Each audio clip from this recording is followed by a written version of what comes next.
Good morning. Hi, this is Mike Balzer from All Things 3D, and this is our weekly podcast slash YouTube show called 3D in Review. And today it looks like I might be alone for a little while. Chris was driving up from LA, and as many of you in California know, we had tons of rain last night, torrential rains. So he got home pretty late. So don't know if he'll be joining us this morning. But as you know, I do all the speaking anyways. No, just kidding. But I've got a ton of items to talk about today, so we'll just kind of go into that. And you know, I guess my main theme today is I've noticed that a lot of pundits, who I don't know if they have any experience in 3D printing or 3D design, but they're pretty much saying this Christmas holiday is going to be a bust for 3D printing because, it's going to be like the bread machine or the old arcade machines that didn't do too well. I think the Sega or something like that. And, personally, obviously, I would disagree with that, but I thought I'd bring up and share some of the articles or the people that have been bringing it up in the news. So let me go ahead and bring up the first item. And this is Information Week. And I guess Ellie or Ellis Booker, uh, commentary, wrote a little piece on it, 3D printers, why nobody needs one for Christmas. And he kind of goes through, and kind of compares it to, the bread machine, the Nordic track, things like that, that people have gotten over the years and never used. And, he talks about how they're identifying these as children ready 3D printers. And then talks about pretty much, and he makes a comment about sea monkeys. But, the sad thing is he writes basically from an outsider's perspective and not somebody who's used them. And, as we all know, who's worked in 3D printing, they can be a challenge, and I'm not going to question that. But if you've got a machine that's well tuned, you can print pretty much anything. And so he kind of talks about where the growth is, and then he talks about how they're in space. He talks about, 3D in medicine, a lot of the topics that we've covered over the years. But so I wrote to him and pretty much identified that, there's a lot of stuff going on. And, I personally have used them for, as you probably remember in some of our previous episodes, for a lot of different things, and including helping my wife. If you remember, back in May, she had a removal of a brain tumor, but I printed out a 3D skull, created some 3D volumes. So 3D, I personally think, can empower the individual. It gives the creative person or, somebody with an idea, and the tools are getting easier to work with, the ability to do something. And, they make a comment about it being expensive, just wrap some modeling clay. I think they all have their different aspects and areas to work in. I don't think of it like that. I made a comment at the end of my closure of my rebuttal is that this is kind of like, the Commodore 64. How many of us cut our teeth, especially those in IT or in software development, on something like the Commodore 64, which is really, you know, a cheap computer. It didn't have a lot of power, but people use that to cut their teeth and work to create something more impressive. And what's interesting is many of those people who worked with that particular computer went on to do other things. Some people are working in NASA. And as I made a comment, landed the Mars lander and the lander that landed on the comet a couple of weeks ago. So, we all have our starts, and I just think this is a good way to get into 3D fabrication. The prices are coming down, they'll get cheaper. And I also likened it to the dot matrix printer. If you know now we can get an inkjet printer that rivals Photolab quality. So these are the comments I made. Also, I don't know if you're familiar with the Twit work on Know How yesterday. They brought up the 3D in space. But, another kind of blow to 3D printing. He says, well, they don't really work well. You can't really print anything. The components aren't that strong.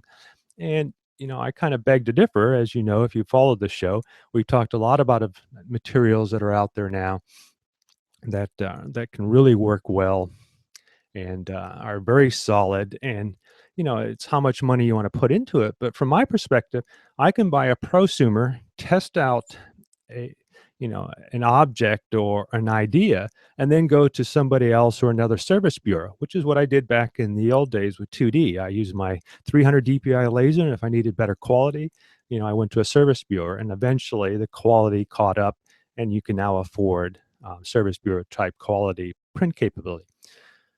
Let me catch my breath here. So, you know, as I kind of, if you look at my background, um, and I mean the physical background, I'll get back to it. I've got a scene from Whoville. You remember the Grinch who stole Christmas?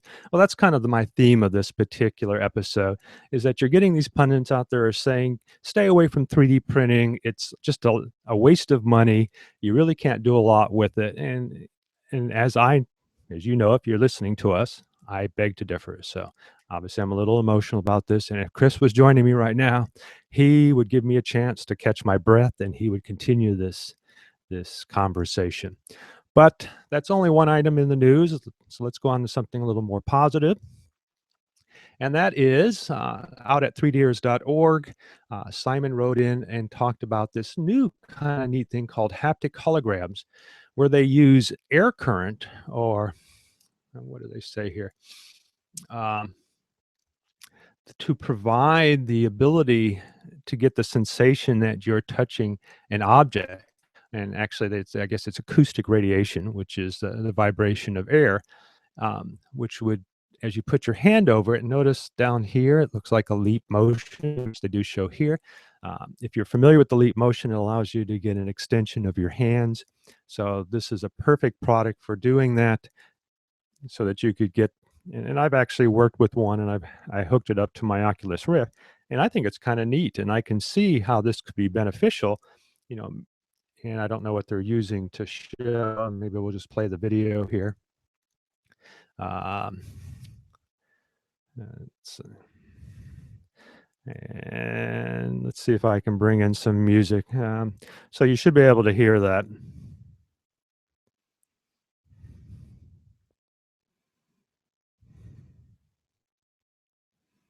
Mm, Here we go.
I turn out the wrong one. So as you can see, we can actually uses technology to provide a haptic response through air current that would give us the sensation of touch. So I think that's really, really cool. And I look forward to working with that in the near future. Actually, I think it's going to be a little far out. But again, there's a lot of work being done in haptic response. There are tactile gloves now that you can wear that not only provide you the sensation of touch by using elastic I think it's elastomer type materials that you apply current to, and they can expand and contract. So that's something cool. Obviously, you would need gloves with this, so that's very neat. So let's move on to something else.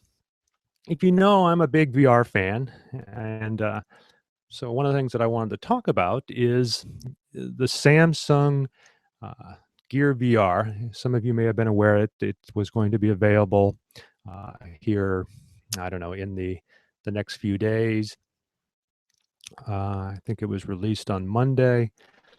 So as you notice, it's $199. I guess when it first went out, they had a out of order or they had sold out, but it appears that it is still back in stock. Or who knows, if you hit add to cart, it may tell you that there may be a delay. Um, but I heard that Best Buy has them. So the thing about the Gear VR is that it only works with the Note 4. And so I thought, well, I don't want to limit myself to that. One, I don't even have a Note 4 yet, and I don't really want to get another phone on contract. So unless I can find something really cheap on eBay, I'm not probably going to move forward with this. But I do think it's a neat design. And the fact that Oculus Rift was behind in the development of some of the SDK work for it, I think it's promising. People who have used it with the Note 4 have been impressed with it. I know that working with the Google Cardboard, some of the things that they put out are very fun, very interactive. We talked about, what was it, 2 weeks ago, about the Paul McCartney video that was done for Google Cardboard that allowed you to experience Live or Let Die as though you were part uh, of both the band itself or the audience. So I thought that was pretty cool. So something that I've been looking at is, whoops, let's move on. Did I? There we go. Is the Zeiss VR1. And I realized it's not actually Zeiss. The company is Total 3D Solutions, who actually developed the product. And so I guess it's a business partner. I'm hoping that it's Zeiss Glass. One thing that I noticed in my interview earlier with the stereoscopic image master out in Los Osos is that he had something that was really robust. It was very physical, but it had glass versus plastic. And I personally, in my own experience, feel that glass is a much better experience. It has a higher quality to it, sharper image. So cross fingers, that's how this worked.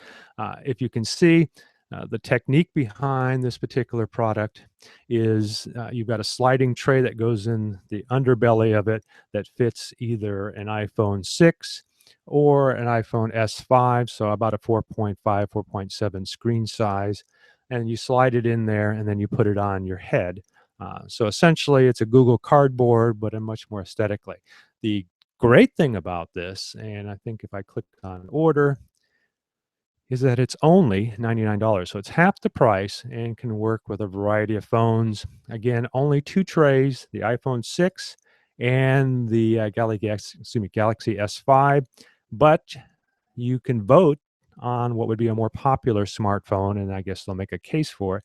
But hopefully they will make this tray available as an STL or a step file, and you can make your own tray for it. So I'm going to make that request shortly.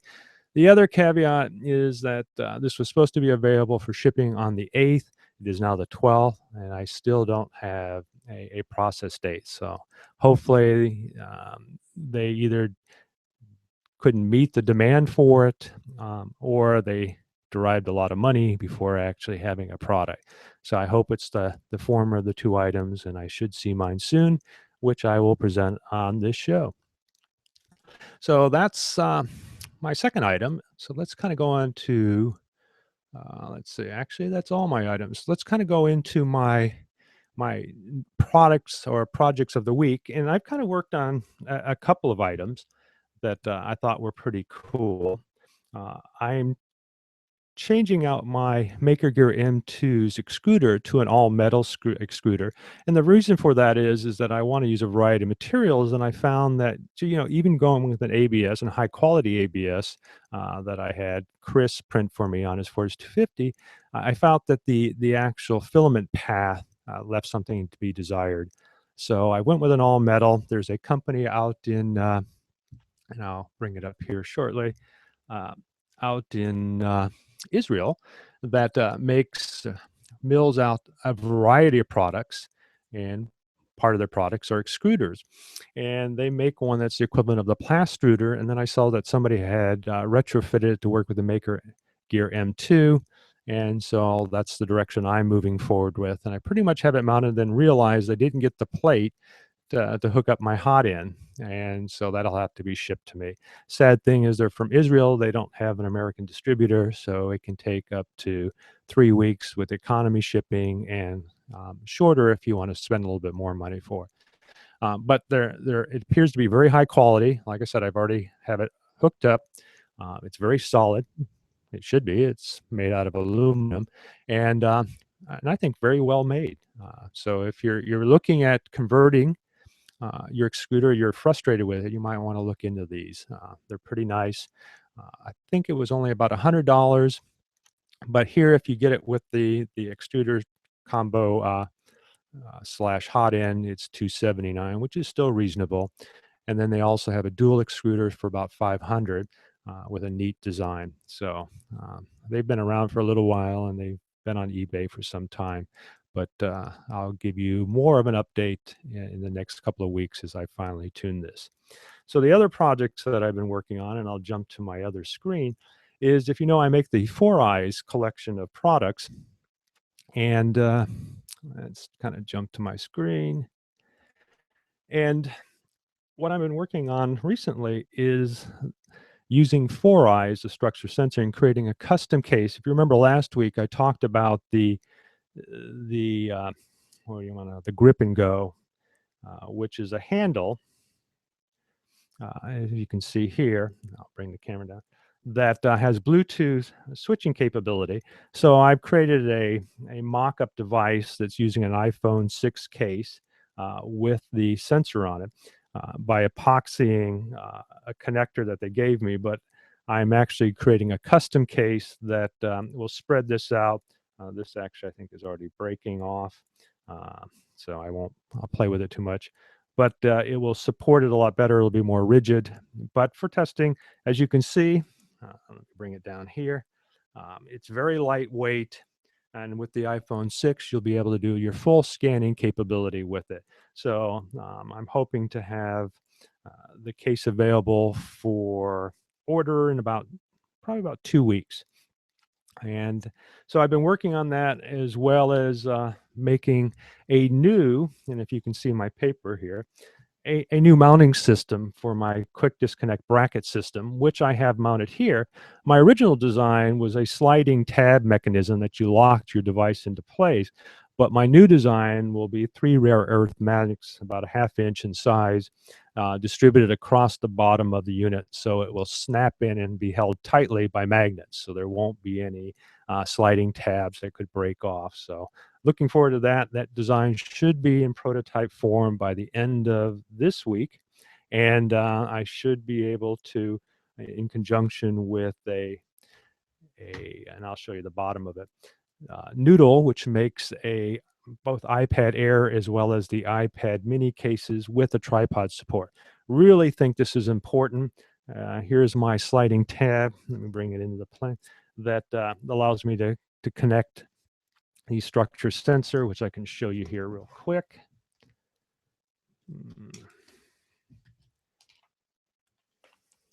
And as you can see, it just slides on like this. Well, it probably won't slide on because I'm in the middle of a show. There we go. And there you go. So it's mounted, and then allows me to use a case instead of just my bare iPad, and allows you to use the structure sensor or the 3DS iSense in order to work with it. So really neat design. really nice 3D sensor if you're into 3D scanning. They're also making some VR applications or some augmented reality. So it's something really cool to look at. And yeah, so that's pretty much what I've been working on.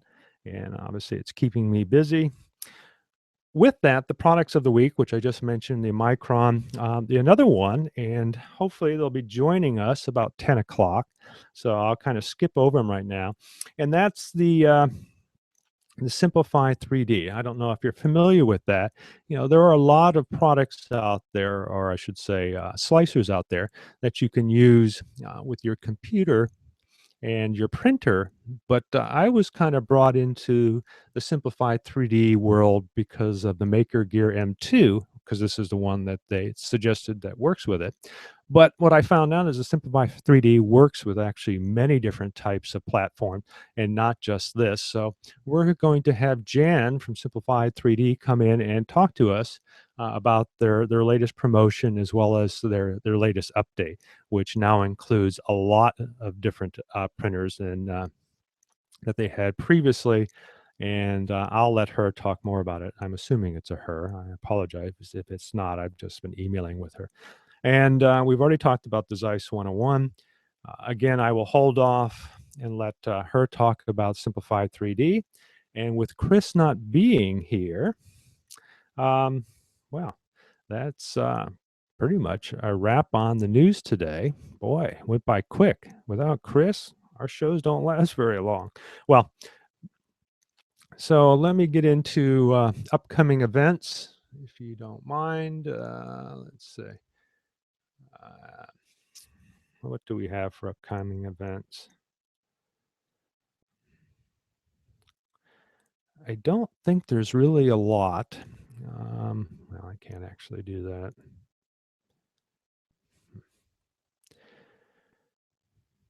Hmm.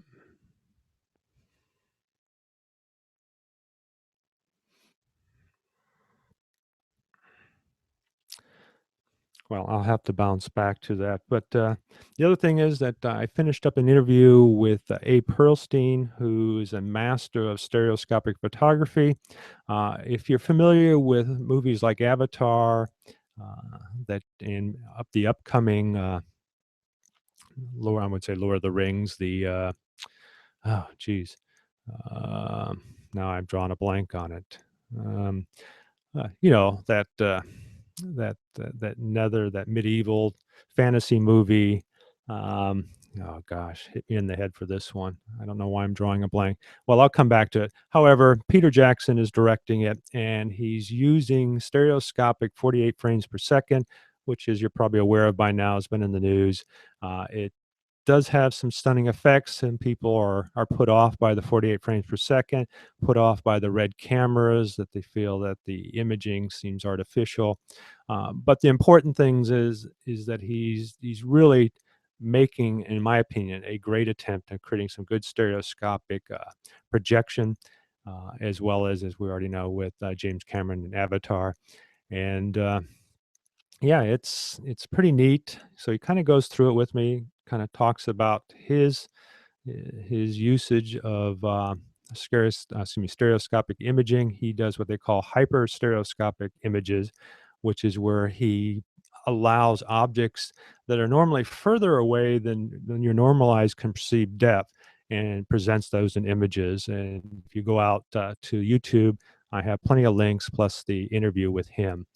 So I'm trying to eat up some time because I've asked our individual to come in at 10 o'clock.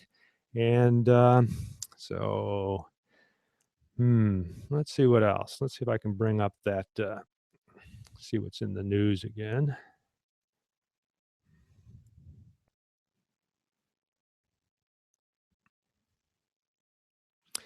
All right. So give me a moment. I'll bring it up and tell you what's going on. Okay, so it really hasn't changed, but if you don't stop back in and enjoy your holidays elsewhere, it looks like the Consumer Electronics Show is next month, 6th through the 9th. I'm hoping that I'm possibly will be out there, and hopefully I'll be out with Occipital and may be able to join them in their booth and kind of work with them. As you know, I'm a big fan of it. Uh, I was hoping to have another guest today. There appears to be another 3D scanner that's going to be released. I think it's a prototype at this point, but I saw a little blurb on it at the Ohio um, Maker Faire, and it appears to work on Android and using again the Prime Sense sensor, which I'm wondering how they're obtaining it now since Apple now owns the right to it. But hopefully we'll have them on and I'll ask them these kind of questions and we'll go from there. But we are now counting down, got 2 minutes. So this is a little awkward today. Well, I was hoping Chris would also pop in, but I guess he's really tired today. So I apologize if you were hoping Chris would show up and hmm, well, let's see what else we can talk about. Uh, well, if you have some questions, you can go ahead and email me, and I'm going to open up a new Q&A. As I mentioned, I'm holding off on the simplified 3D until they show up, and hopefully that will be here shortly. And let's see what else. I guess we can go back and look at the Samsung Gear VR a little bit more if you're interested in such things. I'm a big fan of the full VR world for a lot of reasons. One is, my wife is a psychotherapist, and I think that having an opportunity for a client to be in a very peaceful or restful area while a soothing, disembodied counselor or psychotherapist talks to you, I think is really important. Also, the psychological value, and there's a guy that I'm hoping to have an interview next year with that's down in the LA area that has been, gosh, what would you call it? A researcher and a real promoter of using VR in trauma victims, especially those people who served overseas, are veterans who are still dealing with PTSD. And he has made some great strides in using VR to help these individuals. So I'm hoping to have him on next week, or no, I'm sorry, next year, and we'll see how that works out. Uh, yeah, I wish I could remember his name right now, but I can't. Um, but I want to talk about the latest things. We have the Oculus Rift. We now have the gaming VR, and then we have a slew of new goggles that are coming out that are anywhere from $10 up to $200 with the game VR. That is going to really make a difference. I own the DK2, and we've kind of talked about that in the past. But it is only a 1080p screen, which means it's 1920. But if you divide that up into two screens, it's about 900 pixels per each. Even though it's an organic LED, the problems with that is that you can still see the pixels. Now, depending on the activity that you're working with, that that might. Oh, we have Clayton. Hello, Clayton. Hi there. Can you guys hear me all right? I can hear you fine. Do you have a camera with you, or is it just a disembodied voice? I can try the camera, but we do have trouble with the video a lot of times trying to stream that from our office here. Okay, well, let's try it, and if it doesn't work out, we'll just switch off. All right. We'll give it a go. Yeah, my co-host, Chris Kopak, he just got in from, hi. Hey, how we doing? Yeah, you look fine. All right. So we'll see how this works out. As I was mentioning, my co-host Chris Kopak normally joins me in the morning and fills in when I'm sitting here stuttering, trying to figure out what I'm going to say next. But because I try to produce it and I run a full production stream, so I'm kind of wearing all the hats this morning.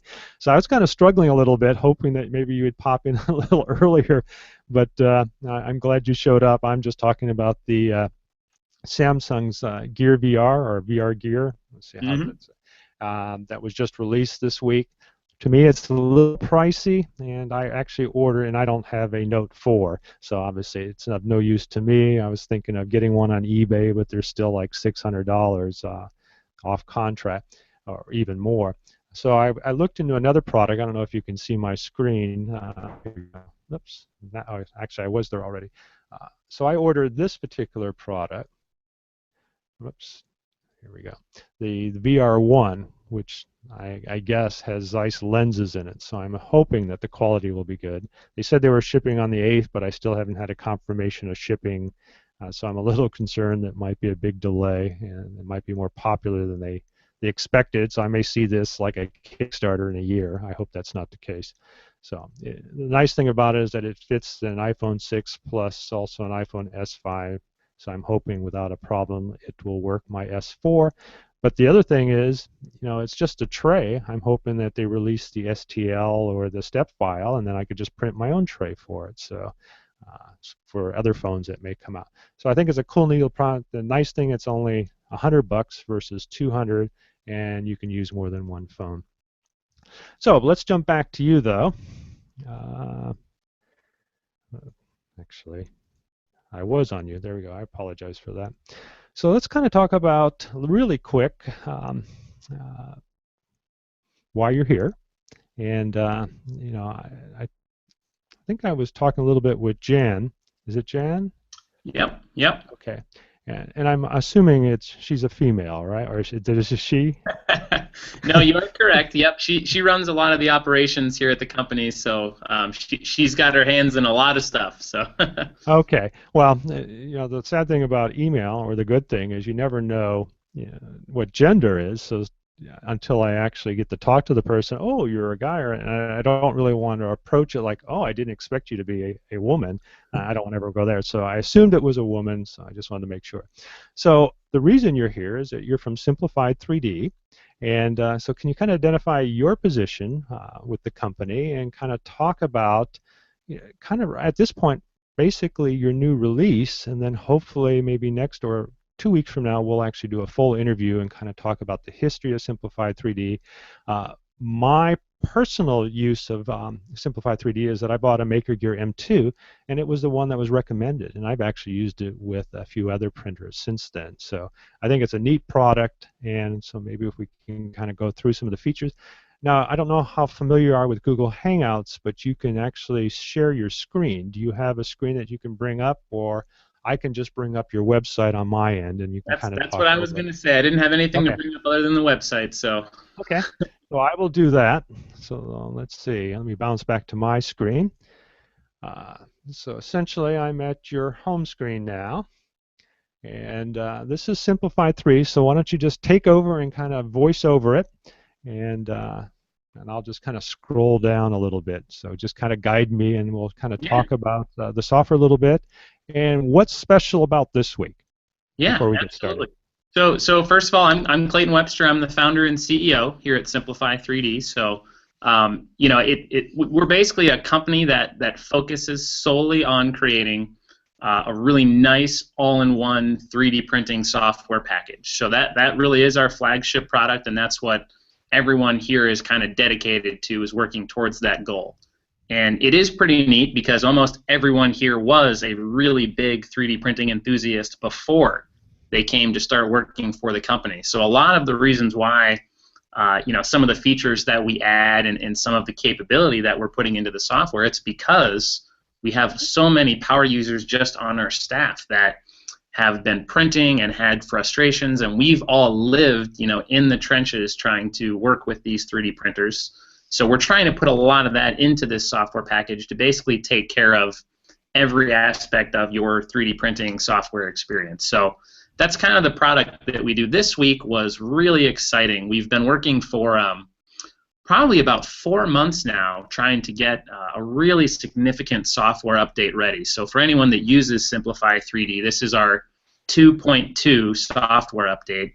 And along with it, we brought all kinds of new features. I guess one of the most exciting for us is that one of the big focuses for our company from the very beginning has been to offer basically the best compatibility that we can across the entire desktop 3D printing industry. And I guess if you go to software and then go to our supported printers page there, you can kind of see we right now probably support about 90% of the desktop 3D printers out there, and you can tell it's a really long list here. Wow. We actually added 19 new printers in this last software update. So we are just so excited to add that new capability, because that's a lot of users that are using those printers that previously didn't have any other options. So to give you a couple highlights, we actually added all of the MakerBot fifth generation machines are now Mm. compatible with our software, which is great. We've heard from a lot of people that, for example, were using the fifth generation Mini, where actually in the MakerBot software there's a lot of options that are actually disabled for that machine, where they actually don't Mm. even let you use that. And we always hate to see that, because Mhm. you've paid for the hardware, and we really want to let our users get everything they can out of it. We kind of joke, we have this phrase that we use that a lot of times when you buy a really nice printer, but then you're limited by the software, it's kind of like you're driving a Ferrari on cruise control, is how we talk about it, because it's kind of a shame to have great hardware but not be able to use it to its full potential. So yeah, we added support for all those fifth generation printers, and then we also added support for all of the XYZ printing DaVinci machines, which is another very popular and Yeah, I really was going to great make a piece of hardware. comment. They've got some interesting hardware, but from what I've heard, their software really leaves a lot to be desired. So this is a really important fact that, and I'm going to get into in a moment.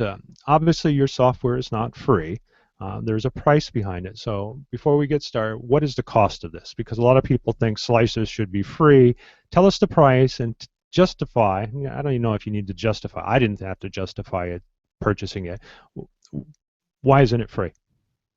So the price of the software is $140 per license, and basically the reason that we decided to go this route versus an open source route is that we really wanted to be able to put a lot of development power behind this product. So we have a great team here with a lot of people that are working with hardware manufacturers all around the world. We've got partnerships with a lot of different printer manufacturers that allow us to work with those manufacturers to make sure that the software is going to be perfectly integrated with their machines. So, you mentioned that you have a MakerGear M2. Hmm. We've been working with the MakerGear team for almost 2 years now. So we do a lot of that, and that requires a lot of people. We also try to put really good customer support behind our product. So we're constantly emailing with users, usually within the same day, which is a great response time, especially in the 3D printing industry compared to a lot of what's out there. Hmm. So having a product that we could keep well supported, keep developing it, and keep kind of growing it into the future, we thought that was really important in an industry like this, because you've got hardware companies that are obviously able to do that, but if the software is always not fully backed and not fully supported, it's going to be tough for us to really make this, kind of a technology that's available to everyone out there, that anyone can start using right out of the box. So we think there's a lot of value in it, and most of the people that buy the software, they're buying it either for the fact that they can use it with every printer they have. So, for example, we visited quite a few schools. We actually just launched a whole new education initiative here about a month ago. So we visited several schools that had, let's say, one we visited here this past month had 4 different 3D printers, and every single one of those 4 printers required a different software package to operate it. And you can imagine how frustrating that is Hmm. for the administrators and for the students. It's very tough to have to go from one software package to another. So they were thrilled when they found out that they could now use one software package with all those printers. So we have a lot of people that like that side of things. But I think more importantly, and especially probably for a lot of the people listening here, having the ability to have all this control over your prints is one of the big ways that you can get better quality. And that's something that we hear all the time. Well, I've actually have many questions, and we'll save that for the actual interview. But I wanted to ask some real important questions. I have a Castle Clear. It was a Kickstarter Delta printer, if you remember, and I don't see that listed. But I do notice that you have the Rostock Max, and you probably have other printers with the, and I can't remember, the Merlin. Uh, Mm-hmm. uh, print driver boards. So I'm assuming that it'd be really easy to retrofit just by using one of these other printer profiles, correct? So you could do that if you want. So you could start with, for example, one of those other Rostock Max, or the CMC Orion is also very similar to the Castle. You could start with one of those. We also actually have a configuration assistant. So if you go into the configuration assistant and you pick other, you can then specify that this is a Delta machine, this is the size of the bed, these are my dimensions, this is the size of the nozzle, and it'll basically build a profile for you kind of by comparing the profiles we already have and the specifications you put in. So there's a couple different ways to do it, but yeah, we definitely try to make it easy because we know there's the list of 3D printing hardware that's out there is just ever growing, as you guys know. I mean, you could probably talk about 3 different Kickstarter printers every time you guys do this show. You know, they're coming out all the time. So And we do. yeah. We went from saying, well, this is going to be a 30-minute show to now it's an hour. And part of that is we like to bring in people. We call them our guest crashers. You're probably wondering why we chose that, but that's because you pop in the middle of the show, kind of crash it, I guess, figuratively speaking. But you're an invited guest, so I guess it's not really crashing, but it sounds kind of neat, I guess. But as I said, I use it, and I have used. I think I just retrofitted some of the profiles. You've kind of improved this over the iterations of the software. But one thing I do want to bring up, I wanted to be able to bring it up today and actually work with it, but I don't want to use the word clumsy. Because it is a paid product, you kind of limit on how many machines you can put it on, or if you put it on one and you want to put it on another one, you have to get another license for that, if I remember correctly. And I had that issue before because I was running 2 different offices, and even though I wasn't literally in both offices, it made it a little bit difficult, and I couldn't get it on this morning because I didn't want to go through that. Is that still the case? You know, obviously I So didn't try.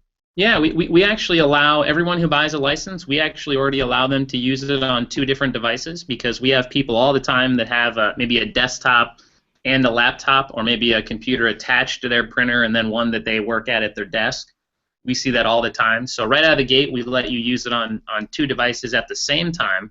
And then as you mentioned also, if you ever decide to change computers, for example, maybe you upgrade your laptop, there's a really easy menu option where you can say, I basically want to remove my license from this computer, and then you can put it on the new one. So we try to make it easy for people to kind of move between different devices because we know people that are into 3D printing a lot of times are a little bit more technical, and they probably are upgrading their computers more often than not. So.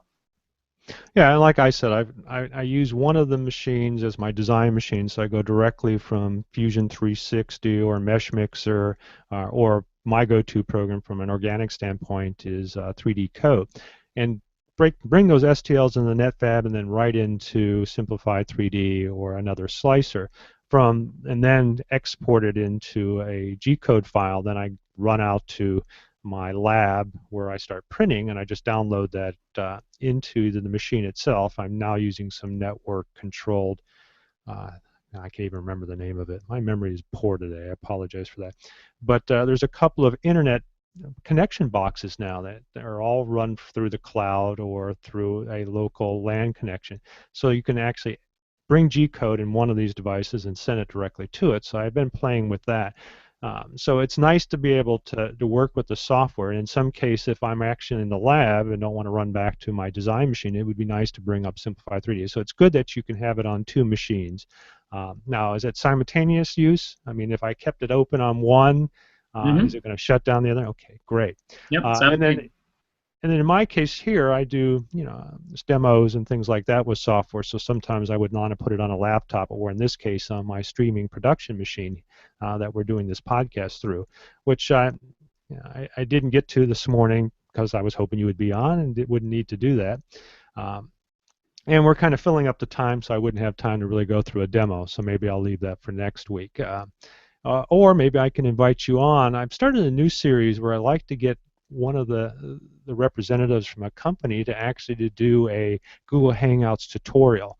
And I did that. I do scanning accessories. So I was showing one of my customers. I decided, why don't we just do this live, and then it goes right out to YouTube. And it seems to be one of my more popular YouTube videos now. So I'm hoping to do that with more people. So if you'd like to come on again and maybe go short, since we're doing a lot of the interview now, maybe go right into a live demo and kind of talk about it, and I'll install it on my streaming machine here. So in 2 weeks, do you think that's a possibility? Yeah, I think that might be a great thing to do. I mean, we had so many new features in this 2.2 Okay. software update. We kind of only talked about adding compatibility for new machines because I know that's a big one that a lot of people are really excited about. But that'd be a great thing to do, is kind of do Okay. more of a tutorial type walkthrough of maybe the 5 really big highlight features that they've added for people that might already use Simplify 3D out there. So yeah, be great. Okay, I think that'll be a good direction. And I don't know if you can see my screen. I'm part of it because I green screen everything. So what I did with the previous is that I was actually within the program itself. And if you're familiar with 3D scanning, I don't know if you're familiar with the structure sensor, but I have literally reduced it down to the size of an iPhone 6. So everything is self-contained in a very small package. And so I was showing people, as I was physically scanning, you could see the results occur in the software at the same time. So I thought that was a very valuable tool. And so I want to use something like that with other demonstration. So maybe I will have a 3D printer in front of me with the green screen with your program behind that, and we can actually show the interaction. So that's what I'm hoping that we can move forward with. So maybe in 2 weeks we can get back together. Yeah, that'd be great. So let's run through real quick. I'm on your printer. So it talks about unmatched printer capability, import, manipulate geometry, repair mesh problems. You're encroaching in NetFab territory there. That's what I use regularly. But like you said, it's built in.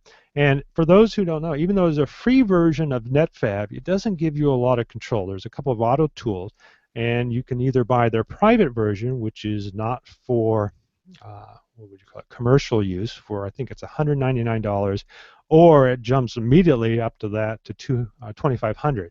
Now, is there any restraints on that for that $140? Can I use this for commercial use as well as personal use? Yeah, we have a lot of people that use it for commercial use and small businesses, and we see that all the time. And yeah, we basically only sell the one version of the software, so there's no features that you're getting, a watered down version of. We put all the best into that one package. So Okay, well that sounds great, and like I said, I'm already a customer, and there are other tools, and I've noticed that more and more you're adding more and more tools to this, and I'm finding myself not using other applications. And I noticed that your actual slicer seems to be much faster now. Can you kind of elaborate a little bit on what did you do that's a little different there? And then another feature that I noticed immediately, and I've noticed is in some of my print, you have some type of smart feature now that will take the contours and kind of fill it in. Like if you have contours that are separated, you're doing something in order to merge those. And I've noticed in some of my prints prior to this that I've seen that, let's say on a MakerBot, in their software, and even in Cura, that you can have some issues. So that seems like a feature. I haven't tried it yet, but that seems really exciting, and hopefully in 2 weeks we can talk about the advantage of using it there. Uh, Now, if I understand correctly, I only have a single extruder, but I'm hoping to make some upgrades for dual. Do you support dual extruders with this? yep, we do. We actually we have quite a few printers that we work with that actually have 5 or 6 different extruders on them. So it's pretty extensible to a lot of different hardware out there. Okay, if you can see the screen here, I've got a little chart up that's showing performance. What's the red and blue represent there?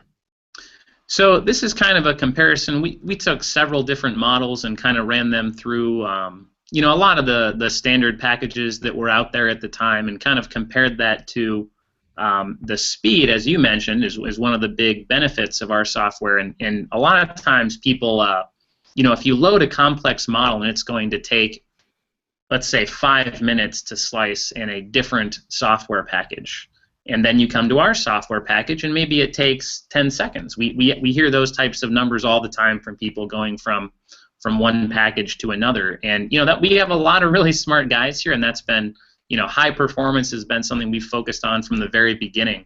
But the big benefit there is a lot of times you create the settings that you want to use for a print, you create that G code, and then you'll preview it. And we actually have a really nice previewer that's even animated where you can Yeah, watch the and I'll go. nozzle.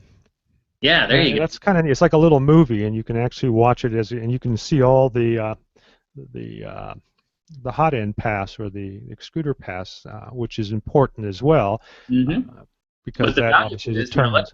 let's say you're Go going ahead. to change, you look at the preview and you're going to change settings 2 or 3 times. You know, you might watch that preview and say, I need a little bit smaller layer height in this area, or I need a higher infill percentage here.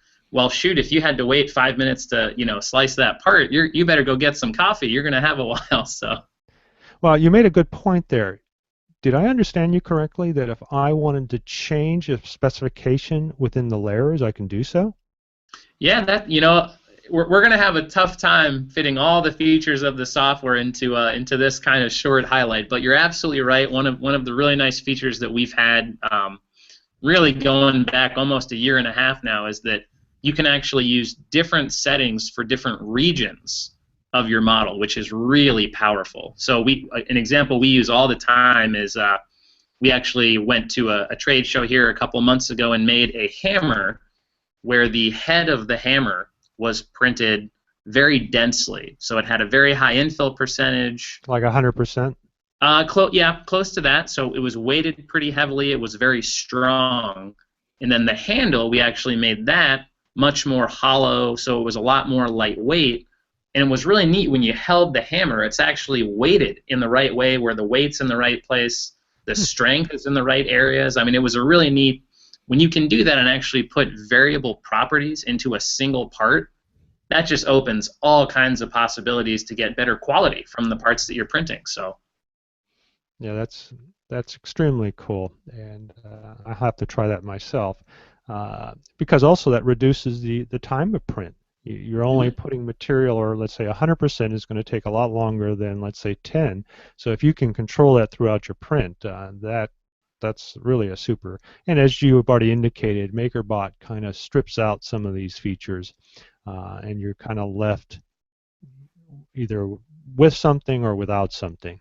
And even making minor changes in materials requires you to modify a text file. That's on the replicator too. I don't know if that's improved on their newer versions, but somehow I have a feeling it hasn't. And that can be annoying. And you have uh, great tools. It's kind of neat. And again, I don't want to give away everything here, but there are a lot of tricks that you work with, and it would be just great to bring in something and kind of show it from the beginning to the end. So hopefully you can join us again in 2 weeks, and we'll kind of go through that. And here's another cool feature that I really like, and that's your manual control, um, of the printer itself. And I use this, what did I, on the Maker Gear to provide the calibration function. It's funny, I normally print from an SD card, but whenever I want to calibrate, I bring up Simplify 3D. And I don't remember if I broke the program or something, but it didn't work. And I'm saying, oh my God, how am I going to calibrate my machine now? And I had to go back to like a slicer. It was kind of, it was ancient. So, I mean, you learn the conveniences of this application. You say, well, what do I do if I don't have this? So the best thing is don't break your program. But again, in 2 weeks, we don't have a date yet. I hope our viewers can join us either live or watch it afterwards. And it'll be very interactive. And like I said, I will essentially have a printer here, and we'll go through the whole process of creating. Maybe you'll have an idea for us, Clayton, on what we should print. If we do it in 2 weeks, maybe we can get this out before the holidays if you've got some time. And then we can do maybe a Christmas ornament or something. What do you think? Yeah, that'd be great. We've actually been printing Christmas ornaments all day here in the office Oh, for some great. events we have going on here later today. So, Well, how about we do that? Let's see. Let me see what the calendar shows. Give me a moment to pull something up here. Okay, we've got the 12th and we've got the 19th. What does your week look like in December between 22, 23? So, I think the holiday schedules, we might be calling in from a remote location, but I think we can definitely find someone on one of those 2 days that can call in and give you guys a really nice tutorial of this. There's so much to talk about. I think you're right. That'd be a great way to go through it. So, Okay, well, I love that, and we'll create that as our kind of our holiday special. Uh, and I have a couple of printers. Now, another question for you before we leave this. Now, this is FDM. Have you looked at supporting SLA? so we actually have a lot of users that already use the software for SLA. So we've tried to be really good about putting in options to kind of disable some of the things that are FFF or FDM specific, so that you could use this for an SLA machine. But yeah, we're always. It's been really exciting, especially this year, because we're seeing a lot more new hardware platforms that use different types of kind of 3D printing manufacturing techniques. So we're all really excited for that because we're of course working with the hardware that's available to us as being a software company. So Hmm. yeah, we're constantly looking at new hardware and trying to make sure that the software is keeping up with it, and so that again, all our users want to be able to use the same software package with all their different 3D printers. So we want to make that possible. So yep. Okay. I don't know if you know of Steven Hernandez from is it Creation Labs, but he creates an application that I guess you can use it with FDM, but its strength is with SLA or DLP type SLA, homebrew type machines, and he's been working. He's been on our show as well. Nice guy, great little application. Maybe I'll send you an email. You get in touch with him. But it's a cool product, but the reason I'm asking is that I think we're also going to do, I don't know if you've heard of the little RP, but it's a little DLP SLA. You can print things up to about 3 cubic inches, Hmm. but it's really nice. I did a Kickstarter. The printer without the projector is like $500 or less than 500. Did really well on Kickstarter, and he's going to be opening that up, I think, in January for regular sales. He may even have an all-metal version right now. This is out of melamine, but um, and I don't know what the price will be. And you can buy on eBay, is it a 1024 standard XGA printer for about $300. So for under $1,000, you can get a DLP printer. And again, go out to little RP, look at some of his objects. I mean, for the price and what this guy has done, it's amazing. The quality, and I've got a Form 1, and I can't get anything with my original Form 1. I think the Plus version that just came out, you can push the same thing, but for that kind of money, it's really nice, and it would be nice to have, nothing against Steve, but maybe a company who has a lot of experience at printings and maybe provide your tool set with the SLA. So something to think about, but we're hoping to have him on and do a little special as well. So Clayton, I really appreciate you coming on and talking with us. You saved my butt because I was sitting here saying, I hope he shows up soon. I'm running out of things to talk about. And I had one viewer in here and he dropped out. He was probably tired of listening to me. So I'm glad that you came in, and normally we have a few people that come back and watch these later on, and then I'll try and promote the hell out of whatever date we decide and get a lot of people in to listen to it. So what I want to do is kind of make it into a full how to print using simplified 3D, and hopefully my co-host uh, will actually be here in the studio with me, and we'll do it with a Lulzbot, which I notice is one of the printers. So we'll kind of hit Yeah, two we've things got at one of once. those next door in our office. So The new one? You've got the new one now? the four, yes, yeah. We Yeah. we've So got that's it's a zoo. We've got printers everywhere. So how funny. Well, he loves it, and he said he gets oh yeah. spectacular. And he's also got the dual extruder, and that he showed it to us on. It's like a tank. It's huge. Um, but obviously this thing is built like a tank, so it probably supports it well. So we'll probably have that, and we'll use Simplify 3D with it, and we'll have a nice show. Probably be about an hour, hour and a half if you've got time for that. Yeah, that'd be great. Well, great, Clayton. I really appreciate it, and well, I have to say it's another episode of 3D in Review, and I appreciate you joining us. And again, I apologize. Chris had to deal with torrential rains and came home very late and couldn't join us today. Luckily, I only went I don't know, 12 miles, but I experienced a little bit last night. So I can imagine what it would have been like driving from LA to the Central Coast, which is about a 4 hour ride, and especially through LA. So I can imagine why he's downtrodden today. But again, thanks. Thank you, Clayton, for coming on with us today, and I appreciate it. And again, this is 3D in Review, all things 3D. This is Mike signing off for 12/12/2014. Thank you. Bye.